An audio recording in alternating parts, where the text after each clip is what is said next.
पिछले आधे घंटे से आप बहस देख रहे हैं। इस पूरी बहस में मंदिर प्रबंधक और पुजारी भी एक पक्ष है। ड्रेस कोड हो ना हो, उनका क्या कहना है इस पर, ये आप सुनिए।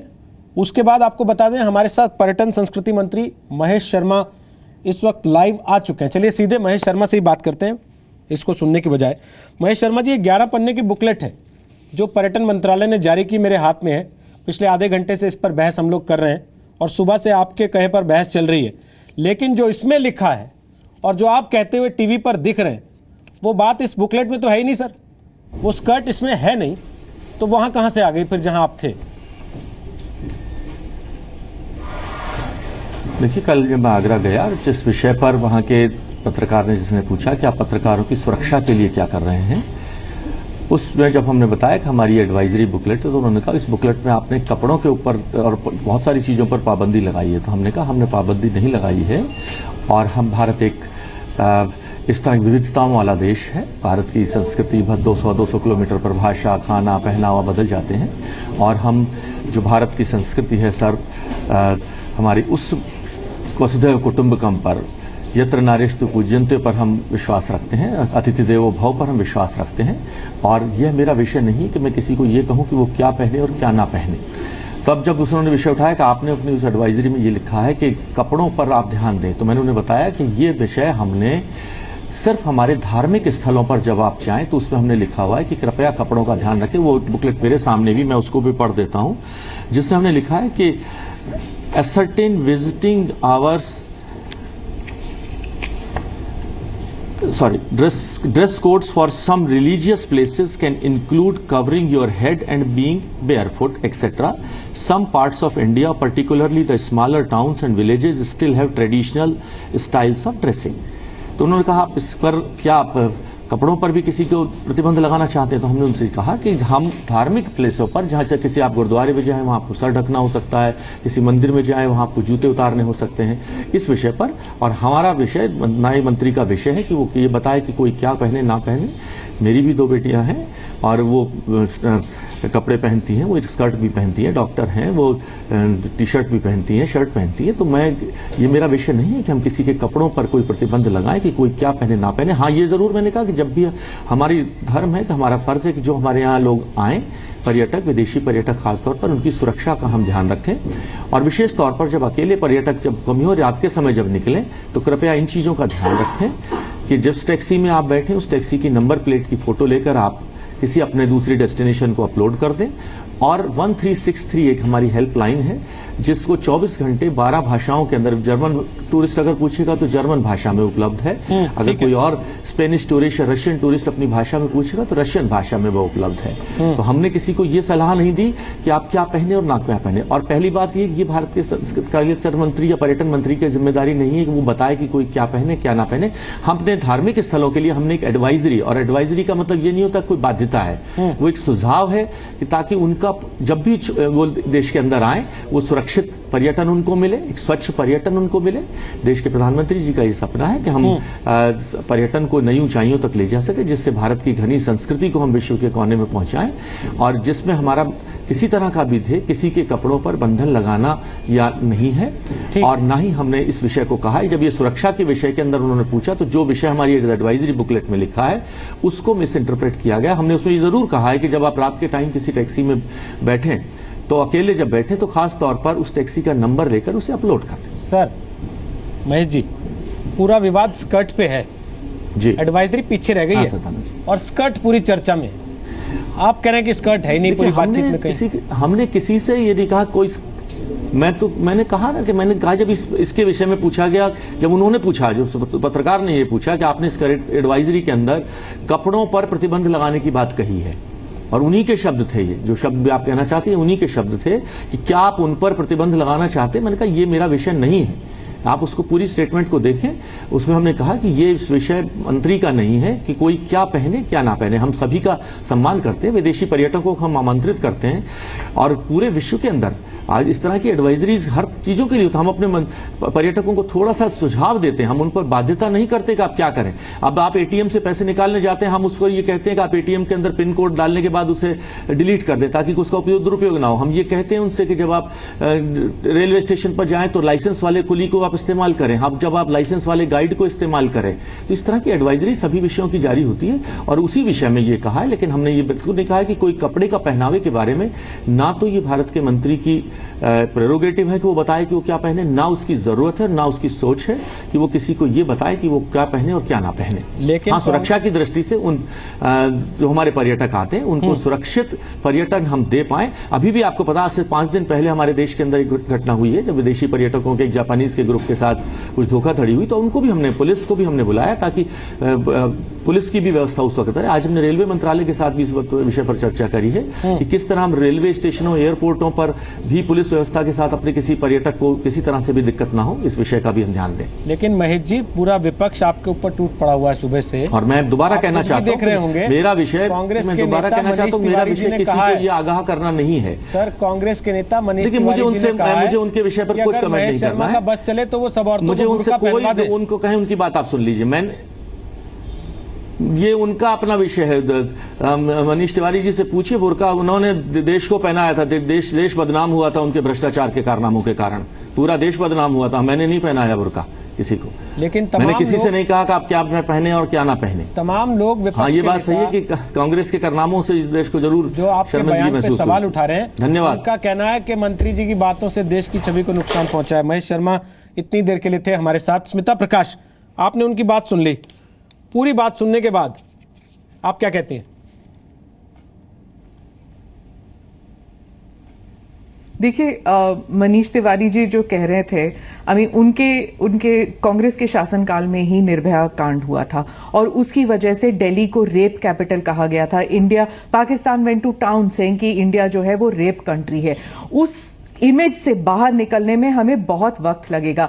इसलिए जब भी कोई एडवाइजरी दे, जब भी कोई स्टेटमेंट दे regarding dress rules, regarding women safety, थोड़ा बहुत संयम रखना जरूरी है, थोड़ा बहुत केयरफुली स्टेटमेंट देना जरूरी है। और जैसे मंत्री जी ने अभी साफ कह दिया that he was not saying कि ये एनफोर्सेबल रूल है, इट्स जस्ट एन एडवाइजरी। अगर आप फॉलो करना चाहें करें, नहीं करना चाहे तो आप पर कोई पाबंदी नहीं है। आई थिंक उन्होंने क्लैरिफाई कर दिया है। तो आपको लगता है कुछ बातों का तिल का ताड़ बन जाता है?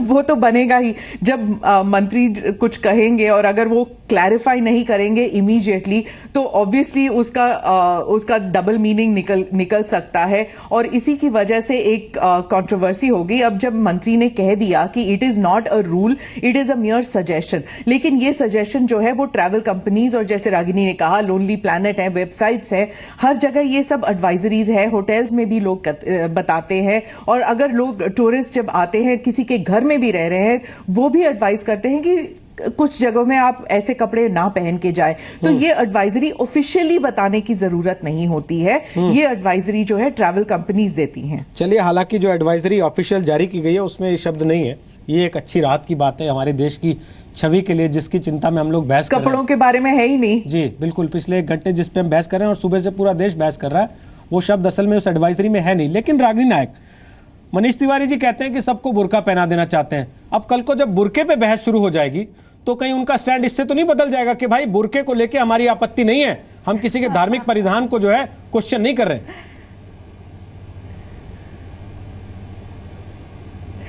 देखिए, क्योंकि पूरी बहस कहीं ना कहीं अब स्पष्टीकरण पर आधारित हो गई है, तो मैं कह दूं कि बुर्के को आप धार्मिक दृष्टि से मत देखिए। बुर्के से मेरे हिसाब से उनका तात्पर्य था सर से लेकर पांव तक ढका हुआ होना। तो अब वो क्या कहना चाहते थे ये तो वही बता पाएंगे, लेकिन मैं कांग्रेस पार्टी की बात जरूर रख दूं संक्षिप्त में। देखिए, आग जहां लगती है वहीं धुआं होता है और बार बार संस्कृति मंत्री को स्पष्टीकरण इसीलिए देना पड़ता है क्योंकि वो पहले गलत बात बोलते हैं, फिर अपना भूल सुधार करने की कोशिश करते हैं, पर भूल से सीखते नहीं और फिर गलती दोबारा होती है। ऐसी ही एक टिप्पणी उन्होंने की थी कि भारतवर्ष की संस्कृति तो ऐसी है जहां 3 पीढ़ियों की महिलाएं एक साथ खड़े होकर चौके में खाना बनाती हैं और वो बहुत ही बढ़िया बात है। तो अगर हम संस्कृति मंत्री की बात को ही माने तो महिलाएं कहीं ना कहीं सर से लेकर पांव तक ढककर घर में खाना बनाएंगी और बाकी लोगों की संघ परिवार की बात माने तो बच्चे पैदा करने की मशीन बन जाएंगी। तो आज के संदर्भ में अपनी दृष्टिकोण को बदलने की बहुत जरूरत है। और अगर हम संदर्भ और पृष्ठभूमि को देखेंगे मनीष तिवारी जी का तो स्पष्टीकरण दे दिया फटाफट से, आपने मनीष तिवारी जी का तो फटाफट से स्पष्टीकरण दे दिया, लेकिन 10 सेकंड मुझे बस ठीक है, पूरा कर लीजिए, पूरा कर लीजिए। अरे 10 सेकंड बस अंतिम बात बोल लेने दीजिए। हाँ, पूरा कीजिए। हाँ, तो देखिए धार्मिक स्थलों की जो मान्यताएं हैं, जो उनके नियम कायदे हैं, उन पर कोई आक्षेप नहीं कर रहा है। मैंने एक बार भी नहीं कहा कि आप गुरुद्वारे जाएं तो सर ना ढकें, मैंने एक बार भी नहीं कहा कि आप घुटने से ऊपर कपड़े पहनकर जाएं, लेकिन सरकारी तौर पर जब इस तरीके की बात सामने आती है तो वो कहीं ना कहीं निर्देश के रूप में आती है। यही मेरा सवाल था रागिनी, जो आपने क्लोजिंग कमेंट कहा है ना, और बाद में जो यही मेरा अगला सवाल था रागिनी, बैशिंग की बात भी आ जाए। बिल्कुल यही मेरा अगला सवाल था प्रेम शुक्ला। जो बातें हम घर में करनी अच्छी समझते हैं, अपनी बहन बेटियों पत्नियों को माओ को ये बताना अच्छा समझते हैं कि भाई ऐसा कपड़ा नहीं ऐसा पहन के जाना चाहिए, ये देख के बड़ा अच्छा लगता है कि माँ और बहू जो है एक साथ सास बहू मिलकर खाना बना रही, लेकिन वो बातें अगर कोई और कह रहा है तो वो बुरी हो जाती। क्यों? इसलिए कि हम लोग इतने खाली हैं कि हम हर चीज पे बहस करना चाहते हैं और हर चीज को प्रोग्रेसिव दिखने के लिए विवाद में खींच लेना चाहते हैं कि हमारी आजादी पे हमला कर रहा है। नहीं रोहित जी, अगर आगरा में स्कर्ट के ऊपर टिप्पणी ना की जाती तो क्या ये बहस पर जो है रागिनी नायक अनावश्यक जो है क्या महेश शर्मा जी ने वो वक्तव्य नहीं कहा है? रागिनी जरा सुन लीजिए, कान का भी सदुपयोग कीजिए, जुबान का कर लिया आपने। हाँ, माफ कीजिए। अरे भैया माफ करिए, मैं बस बात कह रही थी। इनके नेता आदरणीय राहुल गांधी मंदिर में जाने वाले को छेड़ने वाला कहते हैं महिलाएं, वो ठीक बात है। इनके नेता श्री प्रकाश जायसवाल महिलाओं को कहते हैं पुरानी हो गई पत्नी तो अब मजा नहीं आता, ये अच्छी बात है। इनके नेता दिग्विजय सिंह टंचमाल कहते हैं महिलाओं को, अच्छी बात है। डॉक्टर महेश शर्मा जो कह नहीं रहे हैं, अभी साफ स्पष्ट तौर पर उन्होंने कहा कि मैंने स्कर्ट वाला मुद्दा मेरी तरफ से नहीं छेड़ा, मैंने सिर्फ इतना कहा आगरा में उनकी स्पष्ट टिप्पणी आई है जो उनके अपने वो जी न्यूज़ ने नहीं दिखाई है, बातें हैं, अब सुन का नाम उन्होंने लिया है और इसी वजह से बहस चली। रागिनी मुझे नहीं पता, जहाँ कार्यक्रम शुरू हुआ था वो उसी बयान से शुरू हुआ था पहली चीज, लेकिन अब आप चीजों को घुमाना चाहते हैं तो आप सुबह से घुमा रही हैं अलग अलग चैनलों पे, यहाँ भी घुमा लीजिए। आप कहेंगे तो मैं दोबारा सुना दूंगा। और मैंने उनसे कहा भी कि जब एडवाइजरी नहीं है तो आपके मुंह में कहाँ से आ गया था स्कर्ट? यही आपका परम धर्म है तो आप लगाइए। इससे अगर राहुल गांधी जी प्रसन्न होते हो तो प्रसन्न कर लीजिए। आप कृपा करके जो बातें नहीं कही जा रही हैं उन बातों को अनावश्यक तिल का ताड़ बना रही हैं, और जो बातें कही गई हैं उन पर कोई जवाब नहीं है। राहुल गांधी जी आज तक इस बात पर टिके हुए हैं कि मंदिर जाने वाले लोग महिलाओं को छेड़ते हैं, तो आपके पति भी, आपके बच्चे भी, आपके परिजन भी मंदिर जाते होंगे, तो क्या महिलाएं छेड़ते हैं? वो इस तरह का निष्कर्ष निकाला जाए तो ये बहुत दुखद होगा। इस तरह का निष्कर्ष निकालने पर आपकी कोई बहस नहीं। एक बात एडवाइजरी के रूप में, उस एडवाइजरी जिसमें एक प्रश्न के जवाब में आया है उस पर भी आप चिल्ला रही है। और आपकी पार्टी में सीरियल जो बार-बार महिलाओं के खिलाफ टिप्पणी बिना टिप्पणी के आप टिप्पणी कर रही हैं, और वहाँ जो टिप्पणी आई उस पे आप मौन हैं। आप कांग्रेस के लोगों के प्रति जो है अपशब्द बकने का जो लाइसेंस देना चाहती है वो ठीक नहीं है, तो ये लाइसेंस से बचे आप, इस तरह के लाइसेंस से बचे। अनावश्यक जो बातें कही नहीं गई हैं वो दूसरे के मुंह में डालकर और उस पर बहस करना, ये आदत अच्छी नहीं है।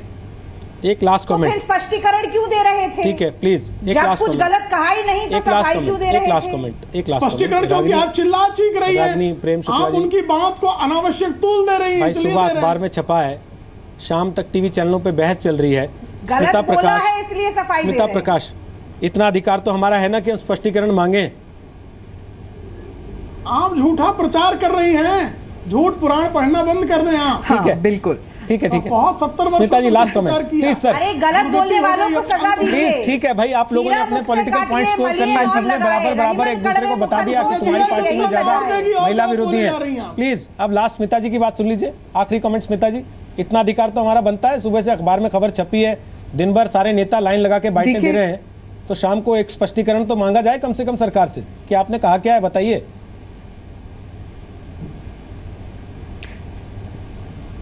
जी, अभी आपके चैनल में ही मंत्री ने स्पेसिफाई कर दिया, स्पष्टीकरण कर दिया कि it was just an advisory, और एडवाइजरी जो है इस पर कोई, it's not something which can be enforced upon a tourist. तो अगर टूरिस्ट स्कर्ट पहनकर कहीं जाना चाहती हैं, किसी बार में, किसी होटल में शॉपिंग करने, तो वो कर सकती हैं। और अगर वो मंदिर भी जा रही हैं, अगर मंदिर ने नहीं रोका तो वो मंदिर में भी स्कर्ट पहनकर जा सकती हैं। ऐसे कई मंदिर हैं जहां पर स्कर्ट्स पहन सकते हैं, ट्राउजर्स पहन सकते हैं, सिर ढकने की जरूरत नहीं होती, और स्लीवलेस पहन के जा सकते हैं। ऐसे कोई रूल्स नहीं है कि ये करना ही जरूरी है। गुरुद्वारों में भी और गिरजाघरों में भी जरूरी नहीं होता कि देयर इज एवरी चर्च या every mosque has a dress code. अगर वहाँ ड्रेस कोड है तो उसका पाबंद, उसकी जो रिस्पेक्ट है वो सभी टूरिस्ट करते हैं।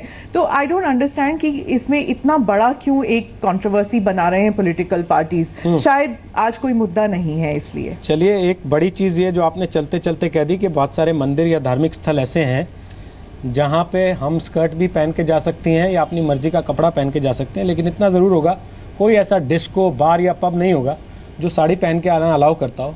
मतलब ये कि हम वहाँ के ड्रेस कोड तो बड़ी जल्दी स्वीकार कर लेते हैं, लेकिन बाकी जगह के ड्रेस कोड में हमें आज़ादी में खलल दिखाई देता है। बहुत बहुत शुक्रिया आप सबका आज ताल ठोके का हिस्सा बनने के लिए, समय निकालने के लिए। मुझे लगता है ये बहस अब इसके साथ खत्म हो जानी चाहिए, जहां महेश शर्मा पर्यटन मंत्री ने जी न्यूज़ पर अब से थोड़ी देर पहले ये साफ कर दिया है कि ऐसी जो एडवाइजरी है वो कोई पाबंदी नहीं है, वो केवल भारत सरकार की तरफ से सलाह है। और इस एडवाइजरी में, जैसा हमने आपको खुद पढ़ के बताया, ऐसा कोई शब्द लिखा नहीं।